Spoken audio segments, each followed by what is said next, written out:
Welcome back, everybody, to the Primas Podcast. I am Cindy, and that's Jess. Hey, everybody.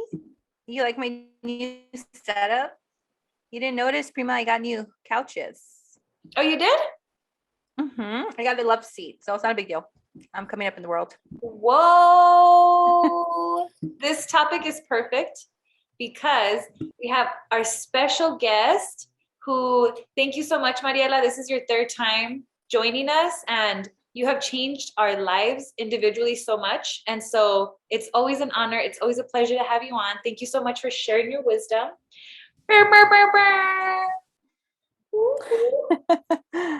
Yay. How have you been? I've been good. I've been just still learning and putting into practice what I'm trying to get people to do. And it works. You know, everything we talk about, everything we've talked about every time we met. I mean, even if you do half of what we have talked about so far, you have seen a difference in your life, you know? So I hope that's the case. Yes. And I hope that I can share more wisdom today. I know we're going to talk about a totally different genre. We're going to talk about kids. So I have 3 of them. So I'm definitely going to talk about from personal experience today. But I'm so excited to talk about this because I know you guys have your little ones too. And I was going to say, I think it's been a whole year, right? Since like you came on the Primas podcast. You started with season 2. And then that's when shortly after, I think in February or March is when I was like, nobody, like, I'm serious. I don't know about Cindy, who jokes around too much, but I'm serious about like my finances. And yeah, it's going to be a year since you've been my financial coach. Wow, that's amazing. And you've done great. Yes. I have a savings account and I'm sticking to our goals that we've set. And I still use that budget Excel that we've made in our sessions. And I apply it every single month. Like I have a whole year worth of, and I don't delete it. I save it because I just want to look back and see like what I've changed. And yeah. You know what? You're really good at goals, Jessica. Like I noticed that because I listened to you guys' coffee episode, which was so funny. And at the end of it, I was like, oh no, I'm not going to do that challenge. But I was so curious to hear how you guys did, because I know like coffee brings me joy. You know, it's something I value. It's not ever going to be cut out of the budget for me. But yeah, I listened and then you stuck to it, right? You did it. And you were kind of the one that was like, I really love coffee. And then Cindy, you drank coffee. Right? No, I cut back only. I didn't do the challenge because I also was like, yo, like that's crazy talk. I cannot give up coffee. But the way I went was like a harm reduction method. I reduced the amount that I was intaking. So I was drinking coffee throughout my day, like continuously, like endless amount of cups. So what I've done is I only stick to 2 cups a day, no later than noon, and they're both decaf. So right now what I'm drinking is canela. Like if I crave it or if I want it, I'll drink like the cinnamon water. Or cinnamon sticks with like water. Okay, then I misunderstood. Oh yeah? The vodka. You're like, wow, tequila. Cheers. That's good. So yeah. So that's what I've done and I stick to it, and it's made such a difference in like that aspect. But no, to completely give up coffee also no, but I wanted to control it a lot better. Cause like, I don't know, after I talked to Cindy about it. Yeah. Sorry. Yeah, but that was interesting. That I misunderstood. I thought you did it. So I still think you're good with goals. John's a better cousin, right? Yeah, I guess Cindy, you just moved up. You're like, Jessica, you're so great. It's like, Mariela, but I gave it up for like 6 days. So hey, I mean, you guys, I love that you do those things. And like I said, I'm just in it for like the achievement, like who won, but I'm not gonna join. I'm like, I can't. Yeah. Like I did. I was thinking, should I do it with them? And I was gonna text you guys, like, I'm gonna do it too. But you're like, no. Woo, let's go there. Yeah, it was hard. Maybe when the kids move out. Yeah.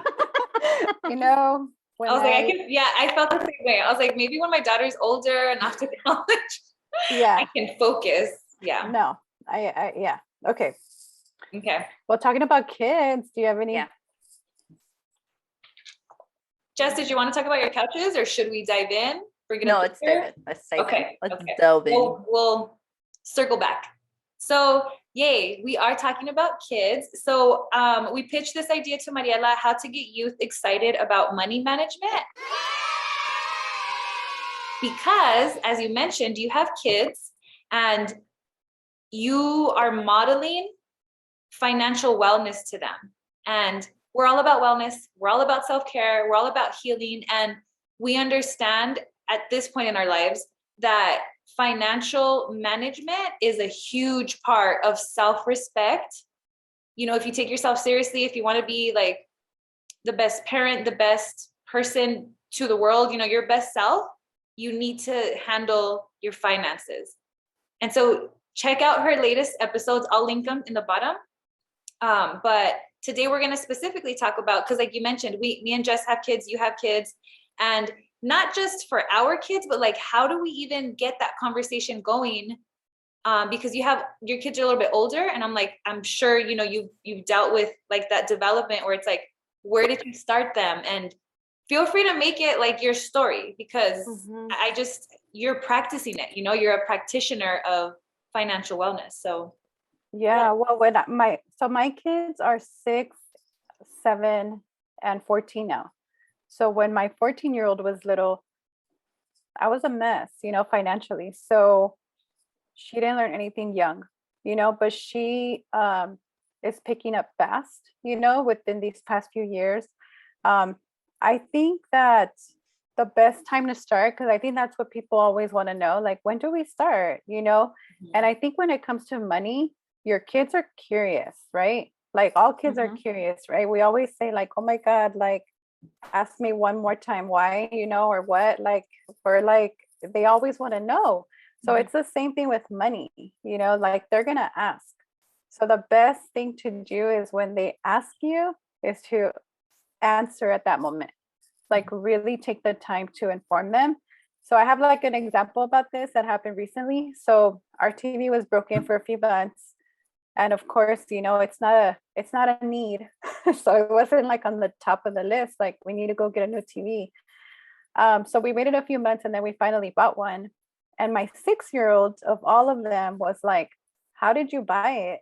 And we were like, she asked me and I said, well, we went to the store. Like, I'm thinking like, you know, we went to the store and we got it. And she's like, no, she said, how, like, did you get the money?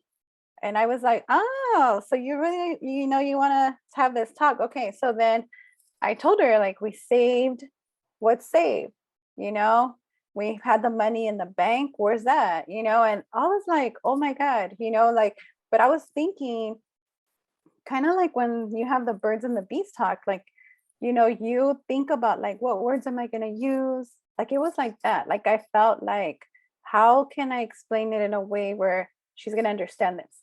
But by the time we finished, which was really short again, because she's 6, right? So her attention span, like, I couldn't go on and on, or I was going to lose her. But by the time I was done with my little blurb, my 7-year-old had come too. And I think she got it a little bit more. So she's like, I want to save, like, I want a bank account. And I was like, all right, you know, and I jumped on it. So she's little, but I said, okay, well, this is your allowance. So they get an allowance. And then I told her when she was 8, she was going to get like a $5 raise. And so she's going to turn 8 in March. So I said, I could give you, you know, your $5. I go, but I think it's a good idea if you save those better, since you want to save. So yeah, she's like, so she's crazy because she was saying, oh, just give me 5 and save the 20. And I'm like, no, like, you like to buy your stuff. So let's not be that aggressive. But that's how you do it. Like, that's what I think about money. Like, it is really so simple. It's really so simple. Like, you want to teach your kids about money, then answer their questions. Like, isn't that how they learn about everything else and that we want them to learn about? It's by taking the time to answer the questions. Yeah. And I was just going to say, I'm even using the terminology, right, that I've learned from you. And I used to dread going to Target with my little one because she knew Target meant a toy for her. But I was like, no, and I didn't know. I would be very just firm, like, nope, we're not here to buy a toy. Like, I wouldn't even think about or go to the toy section. Like, we would just go in and out. But now that we're there, I'd be like, okay, baby, like, this is what we came to Target for the things we need. And then I show her the list, like, I write it out. And then we go into Target. I'm like, oh, we're only here for the things that we need. And then she's like, oh, but I want these chips. I want this little toy, whatever she sees in our walkway, you know? And I'm like, no, we don't need that, baby. Like, it's not on the list. And then I always say, like, it wasn't budgeted. I didn't budget. I said, do you have money? And then she'd be like, no, you have money. And I'm like, okay, well, where does the money come from? You know, and it's these little things. And then she'll get distracted also because mine is only 4, but it's those terms that I didn't have or feel confident, like having that conversation with, because I would always think like, oh, what does she know? You know, like we're in and we're out. But now I'm taking the time to explain it for like the little attention that I have of her. So I'm like, it's not in our budget. We didn't put it here. You know, like we don't need this. Like you have a lot of toys at home. That's so cool. Yeah. I mean, just like again, the birds and the bees talk, you know, you're going to name the parts, you know, like some people don't want to call them the real name. And some people are like, yeah, vagina, penis, you know, and I'm the same. I'm like, yeah, let's call it what it is. Investing, saving, bank, you know, let's call it the real names, you know? So that's really good. And I think, you know, kids, like the list is awesome because they want to help, you know?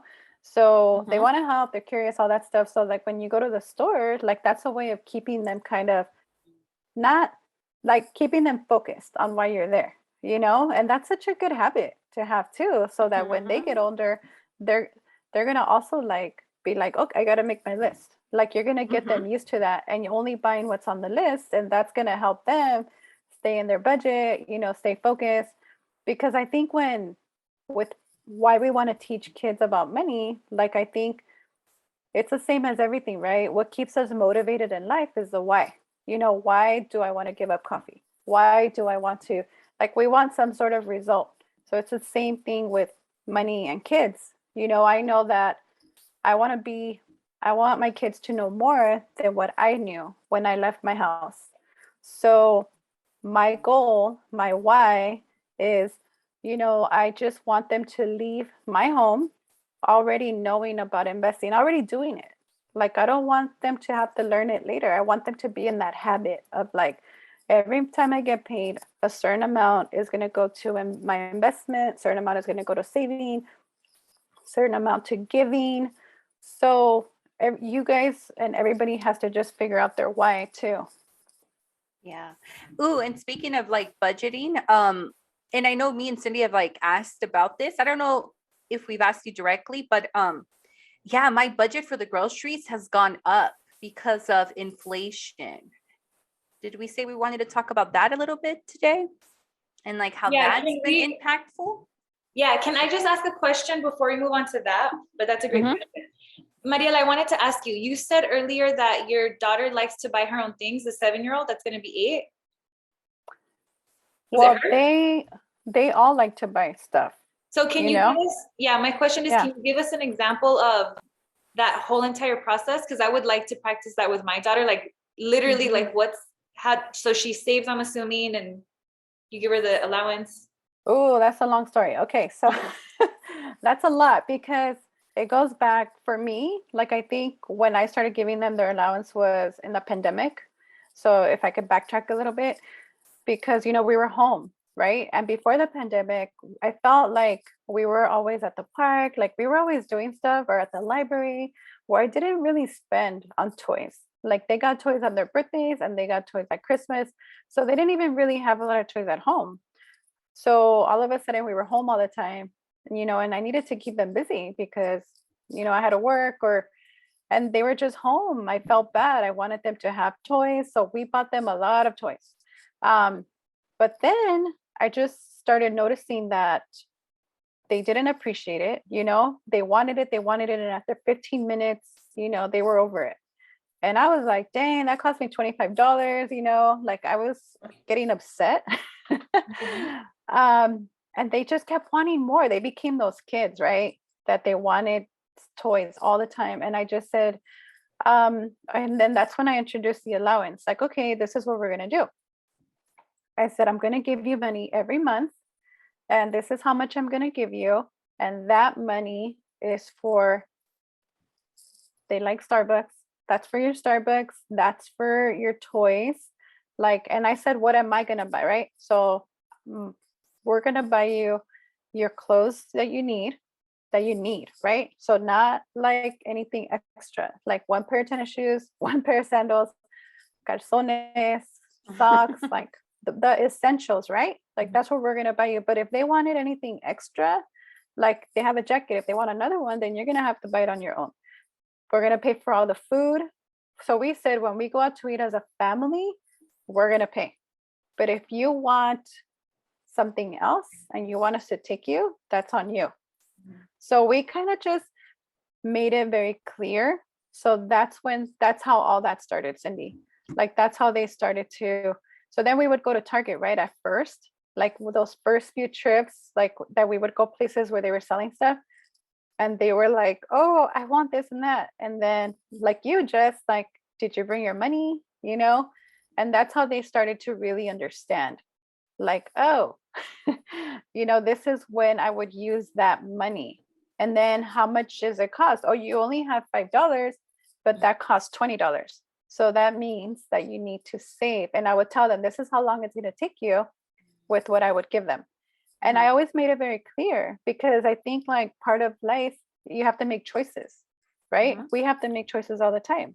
So I told them, either if you decide to spend all your money on food, then you're not going to have enough money for this toy that you want.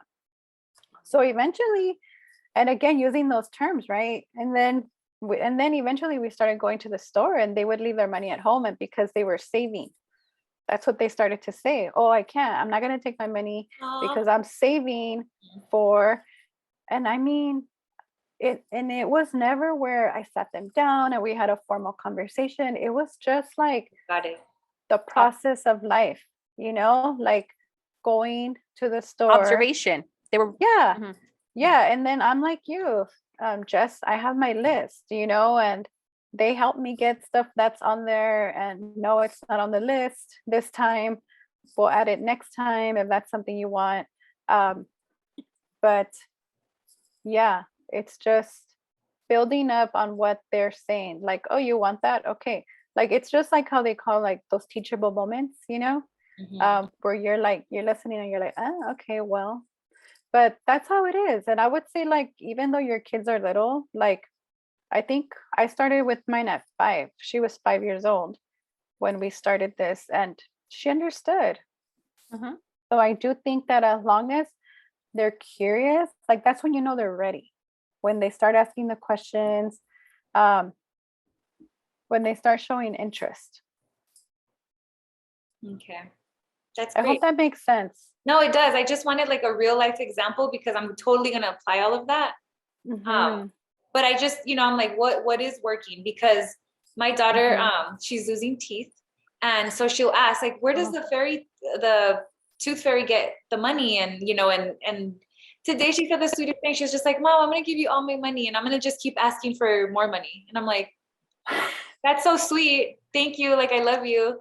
But she doesn't, it's like, you can do things to attain. Cause I have like a chore thing. Like if you clean the bathroom, and I tie it to allowance. But she's, like you said, I didn't realize, but she's ready because she's curious. But I'm so like not 100% comfortable with the conversation. So I'm glad we're having this, because these are easy things to apply, like making a list with them, like just saying, okay, these, just having them see it, like Jessica was saying, using that language, so that then when they understand, they're going to say, like you said, oh, I'm saving, I didn't bring my money, or that's not in my budget. Like they, of course they'll pick it up. So I think that's really awesome. Yeah. So you guys just have to know, what is it that, like right now you talked about you're tying the allowance to chores, so like, that's also like that's a big deal. Like, that's kind of like, it's not controversial, but it's where that's a big deal. Like half of the people don't tie it to allowance, and half of the people do. Like some people just want to give it because they really want their kids to have that money so that they could learn, you know, how to work with it. So instead they take away, because kids will always value like experiences versus money, or people will, you know, we all want that experience versus the money. So, you know, with kids, you can instead take away other stuff, you know, so that's an option too. So when it comes to allowance, like traditionally it was tied to chores, I would say, but now I think it's changing. So people have to kind of decide what'll work for them. Okay, cool. And I'm just saying that because right now you said that, I'm like, oh, let me point that out. But yeah, so, and every household's going to be different, but I would say you just got to do trial and error. What'll work with your family? Yeah, but I would say use the words, start using the words, and, you know, and start practicing with them, make lists together, you know, and that's also so good, like for literacy, you know, write down those lists together. And then like when you get to the store, say, we're going to cut the list in half, you know, you're going to look for these items, I'm going to look for these. And that keeps them distracted too from like the toy section. Yeah, it keeps them like busy. having the patience, right? Also, because sometimes like I want to get in and out of the store, and it's important to make that time, right? It's another type of investment. Is yes. How secure and happy and comfortable are we going to feel knowing that we gave our kids all of these tools, and then when they're teenagers or they want more freedom, like I think our parents used to be so afraid, and it manifested in like negative ways because they didn't feel confident with the tools. They might not have been conscious of it, but I'm practicing so much. Like I learned so much with how my mom parented me, and like how resentful I was for years, how much I hated every, you know, like just like the way I was brought up, you know? And so I'm like, okay, I'm going to tweak it. Cause I learned some good stuff too. Like I learned a lot of independence because my mom made me just kind of have a lot of responsibility. Yeah. And so, you know, there's just little things that you can flip and be like, okay, but she didn't teach it to me with love, but I'm happy now as an adult, knowing that I can have my own back financially, even though I'm not great at my finances. I know at least I can pay my own rent. I can pay my own car. I can provide by myself if I ever needed to for me and my daughter. And that it sounds like you're pretty great to me. She's all right. She's all right. I mean, you're like, I have my own place, I have a car. I'm like, what's not great about this? I'm missing something here. You're raising a child. Well, yeah. You know, she has everything. Yeah. You're not milking your mom for like her financial. And that's like, there's that side when I got in the book today, like Mariela like referred this book to me, and I just started.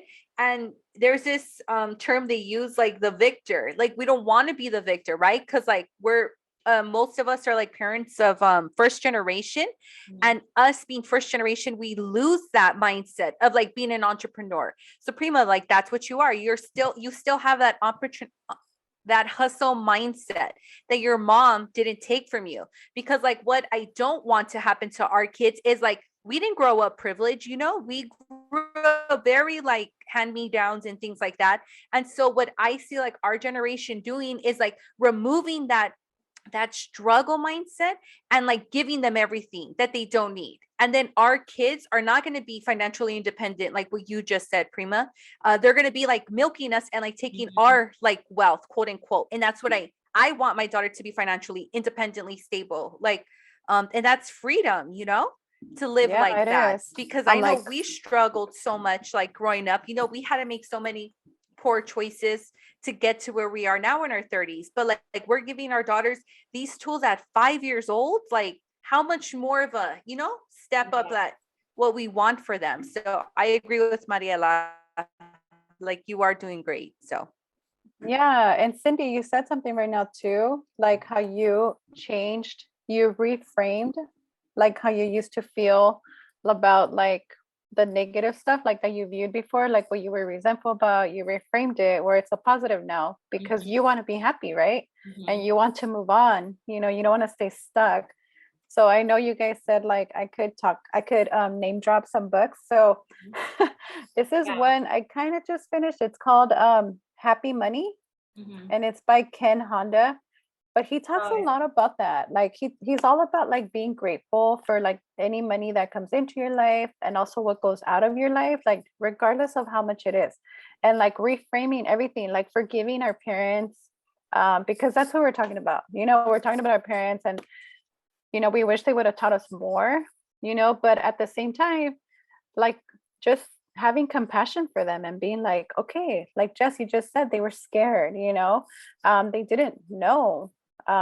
They came from a country where, you know, you had your money in your house, you didn't work every day, you know, and all of a sudden you don't trust, you know, it took them.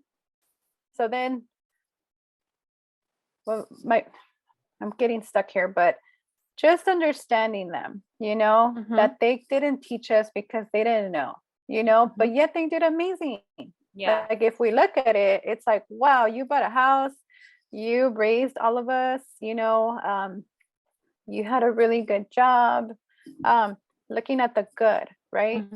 So that's kind of what this book is about, and about how we can't really move forward and progress unless we forgive, you know, and then we have to do better, you right? So like, you know, my parents didn't pay for my college. Guess what? I'm not going to be able to pay for my daughters either, because I'm looking at these prices and I am like, whoa, like I'm going to need $300,000 probably, or like 50 or 100, whatever it may be. That's not realistic. Like, unfortunately, like, sorry, kid, you know, like, I don't think I'm going to have $200,000 to pay for your whole schooling. And those are conversations we're having right now. You know, she's 14, my high schooler, and she wants to go to school out of state because, you know, when you're young, you just think that you want to leave your house. Yeah. Let's talk to her. You Stay know, home. so we told her like, okay. So we told her like, we completely support you.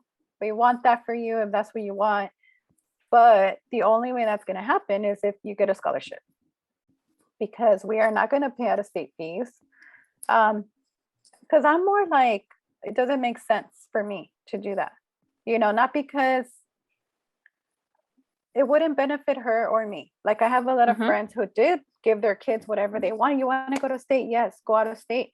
And then their child came back like 2 years later because they were homesick, or a year later, but they were in so much debt, like so much debt. And the child didn't even go back to school.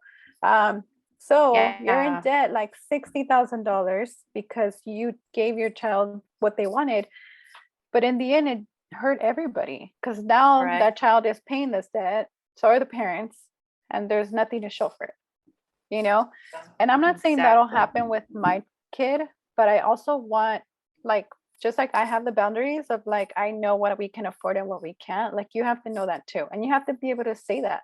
Like, it doesn't mean I don't love you. You know, it doesn't mean I don't want you to have all these amazing opportunities. It's just that you're going to have to put your part and work really hard if that's what you want. And then we have a plan B, you know, like we were already talking about all that stuff. So this is what I'm talking about. And these conversations I do initiate because she's 14 already. So I can say, hey, okay, so this is what you want. Let's like have a talk about it. Because I don't want her to think that this is going to happen no matter what, you know, like she has to know that she also has some control here, and she's going to have to get really good grades, has to have a lot going on so that she could get this scholarship. But she's okay with it. I think like if we have these conversations, like they get it and they're more like, all right, it's not going to be a surprise. Yeah. You know, when she's applying, yeah, it's not going to be like, she's not going to be shocked, and she's not going to be completely disappointed if it doesn't happen. Like we already talked about all of our options. So that's a tough conversation. That's a good one though, because I hear so many parents, and even like people who are my age who have younger kids are like, yeah, we're going to set our kids up and give them that Victor, quote unquote, like what that book reference is, like, we're going to give the kids a better future that we didn't have. And it's like, well, it's not necessarily the solution, because like you said, now I don't want to be in $60,000 debt, like I'm trying to get out of the 10,000 I accumulated in like 6 years. That's very difficult, and if you don't have a budget and game plan and not having these tough conversations, then yeah, that's what I mean. Like, we have that mindset that we want to give our kids a better future, but we got to be realistic when we have those talks. Yeah. And And I college is mean, not cheap. It's not yeah. inexpensive. It's very expensive, especially the more prestigious, right? Like USC, I think, is $100,000 admission a year, or tuition. I mean, yeah, it's not the same as when we went. That's for sure. I think we had it good. And now it's just completely out of control. And it's not because the quality has gone up. It's the same. It's just, I don't know what happened there. Somebody turned around and let people, like, the prices are just crazy. So, unfortunate. I mean, luckily we have time. You guys have time. Your kids are little. And hopefully things will change. There'll be some reform in that area. And I mean, and I wish that we could be like, oh, I wish they don't go, but the truth is that their outcome financially will be a lot better, if they do go to college. But I mean, hopefully they create an amazing business instead. Right? Yeah. Yeah.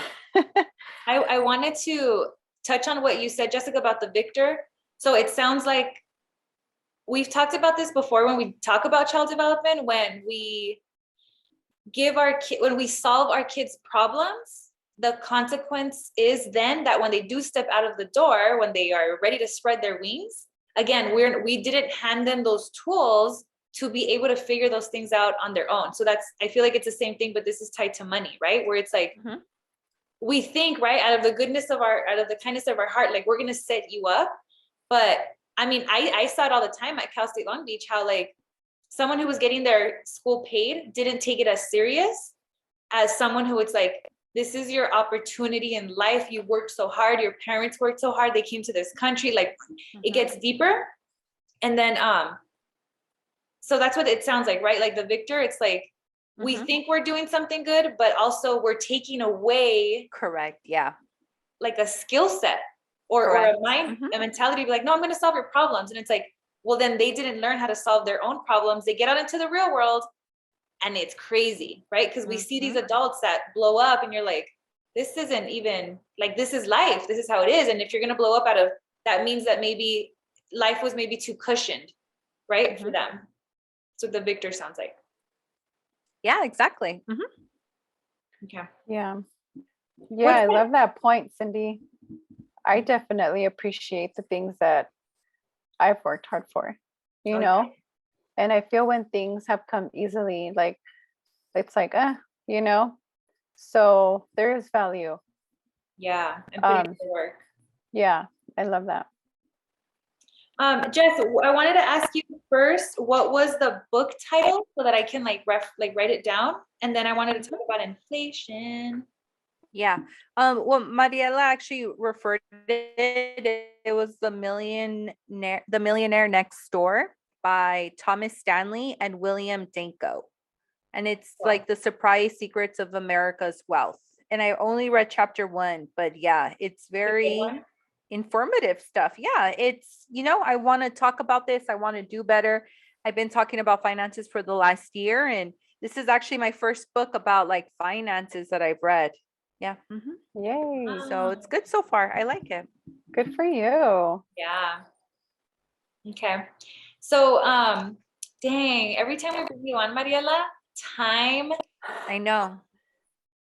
So like it was I don't even know what time it is 10 right now. But we're about to wrap up. That was all we had. Sorry. Oh, I wanted to bring back, Jessica, you were talking about inflation, and Mariela, you posted recently on your Money and Wellbeing that everything has gone up 30%. And right?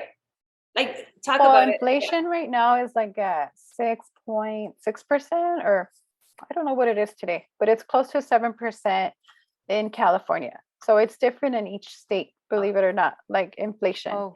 So it's like way higher in other places.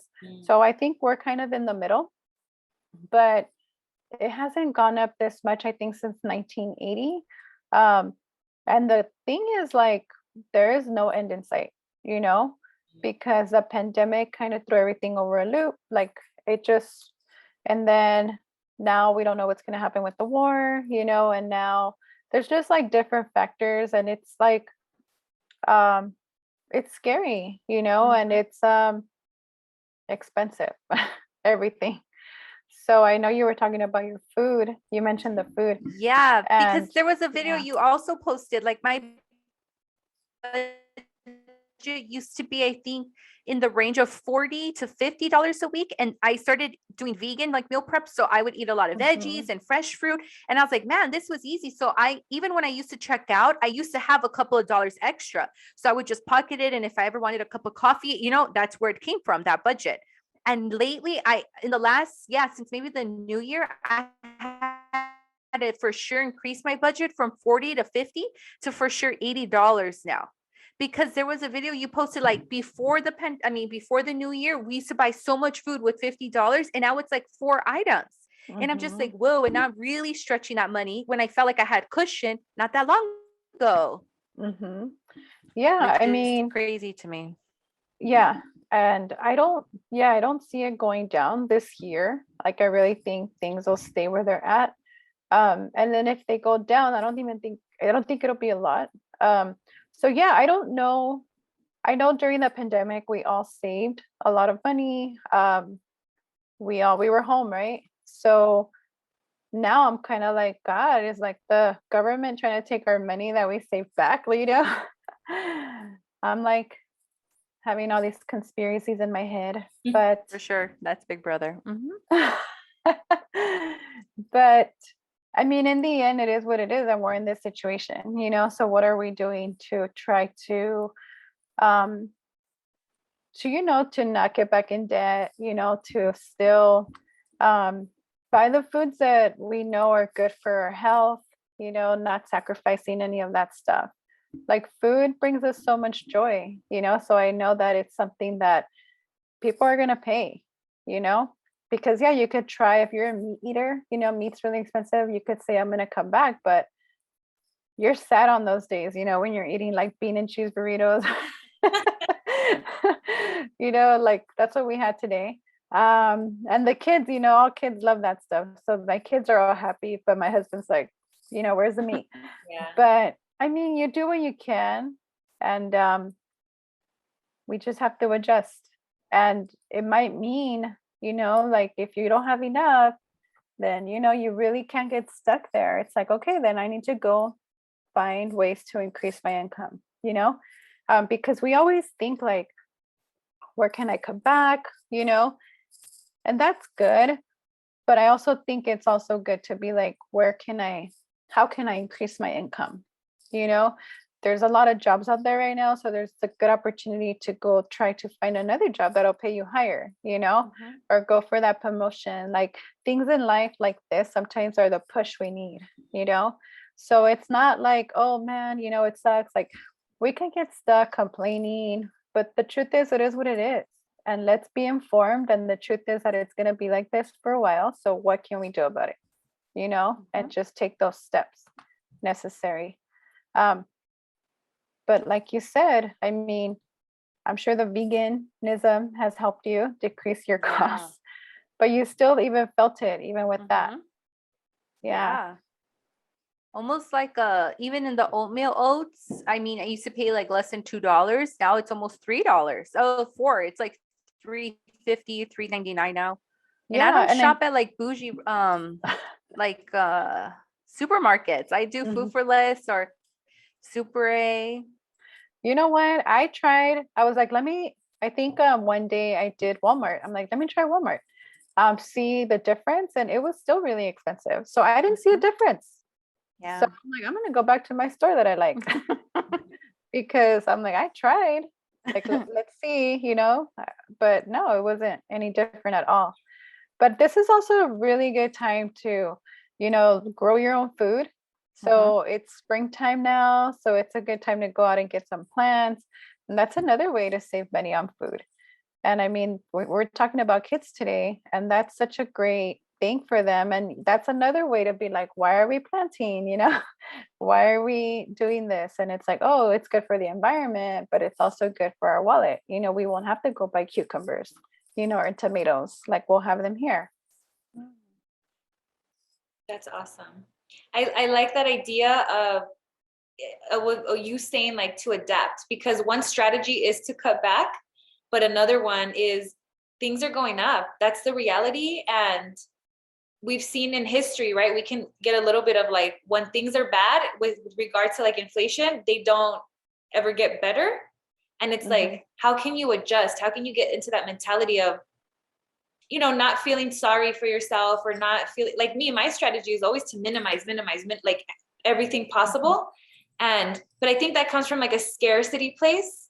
So I want to, and you know, the Goal Getters motivated me to start my meal prep hustle again, and it's going great. Yay. But yeah, I don't know if you wanted to talk about that, but I was gonna say like, Sydney, you are doing your hustle again. So yeah, it just, you know, I just kind of started. I was scared. I was like, no, I don't want to do this anymore. And now I'm like, you know, you start getting back into it and you start practicing again. And now I'm getting excited again. And so I think it's a cool way. Yeah, if you have a side hustle or I don't know, but that's my way of adapting to being like, okay, I have my job and I have that security to pay my bills and my life. And how can I develop this on the side to hopefully, obviously the plan is always to like make more income make more income off of that. But I'm in a good place. I feel more mature this time. I feel way more ready financially. And so, yeah, I love that. It's like survival of the fittest. But when it comes to this inflation stuff is real. It is getting expensive. And so let's focus, right? Like, let's kind of be prepared and do what we have to do. Yeah, I grew up like that too, Cindy. I grew up with the answer was always like to come back, right? So you're right. It is about the mindset shift that I feel I'm on a mission to do. And I'm on a mission to spread, like, I want everybody to get out of that, like, let's come back. Like, no, let's make more money. You know, we don't have to sacrifice like the things that make us happy. But because if you like, when it's inflation, that means everything is up. It's not like just food is up. So you're going to cut back on gas or you're going to cut back on gas. Like, when it's inflation means like everything is up. So it doesn't matter what you cut back on, you're still paying more like for everything else. So really, so it's really just, if you don't have enough, like, and some of us do have enough still, but some of us like need to increase our income. Maybe, you know, and we could do that. Like, it's as easy, like how we usually think it's easy to come back. Like, it's easy to increase your income. You just really have to have that mindset of like, yes, I can do that. You are a badass at making money. Oh no, still blurry. Sorry. It's you are a badass at making money though. Yeah, you are a badass at making money. The author is Jen Sincero, and she is all about that mindset. Like you want to live in that bougie neighborhood, like, all right, like, spend a lot of time there, you know, immerse yourself there, like, and then you never know, like, you might end up seeing like a super affordable place, like, to rent or to buy. It's really like, yeah, we'll be fine. Like, we will be fine. We just have to, my whole thing is, you know, I just know a lot of people who just really stay stuck in the whole, like, woe is me, you know, this sucks, that sucks. It's like, you know, okay, like, I don't want none of that. Yeah. Because I don't see it like that, you know, I see it as like, oh, okay, it is like this, you know, and how are we going to adjust? And even like eating less, like, I'm like, God, we eat a lot. Like, how about we eat less? You know, in my household, that'll help, you know, like, just, God, instead of filling up your plate, like, fill it up halfway. That'll help. So yeah, Cool. This is a great conversation. Every time we can talk loved about it. money all the time now. Now that we're comfortable about it. With you. Because now that we're comfortable about it. Yeah. Yeah. Love that. Any last tips on how to get us motivated to encourage the youth around us, not just our own kids, but like, you know, we run into youth, like our nieces and nephews, neighbors, just how can we get them excited about money management? That's such a good question. I think we should all strive to normalize talking about money, where it's not taboo anymore, you know, and talk about how much something costs us. Like, I know, like, we've always been like if somebody's like, if one of the kids say, oh, you know, if they express maybe that they want something or they like something that you have, you know, I would be like, oh, cool. Like, yeah, I got it at Target. You know, this is how much it cost. It took me 3 months to save for it. You know, just try to expand on like what you're sharing. Or if you like something, like just hearing them out too. Like, oh, if they want to buy something, like my kids talk about, they want a phone, right? The little ones.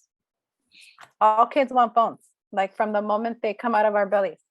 So I would love it if people would talk to them about that and be like, why do you want a phone? You know, and how much do you think it'll cost you?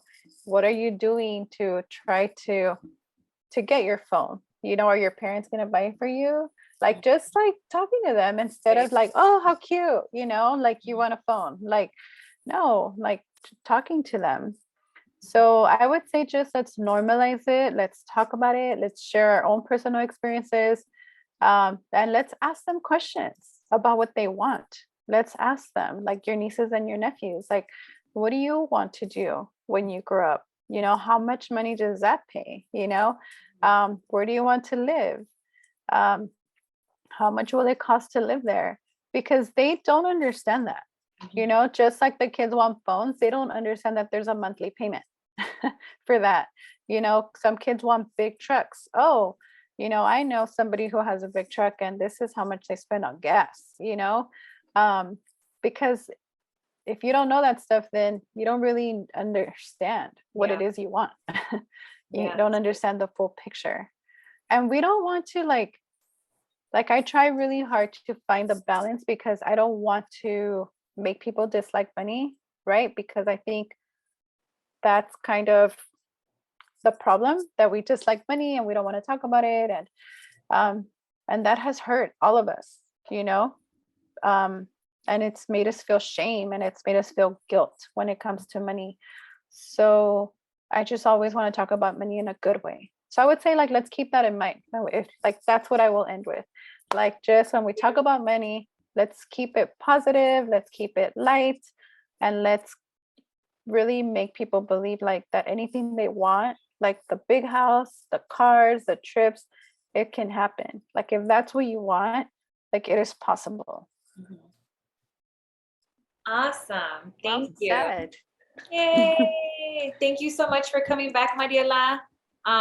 We will be in touch, and leave us any questions, comments, feedback, everyone.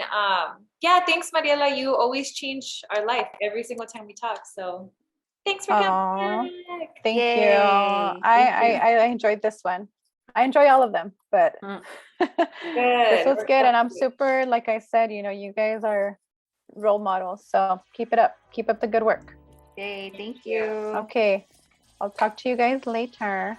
Bye. Bye, guys. Bye.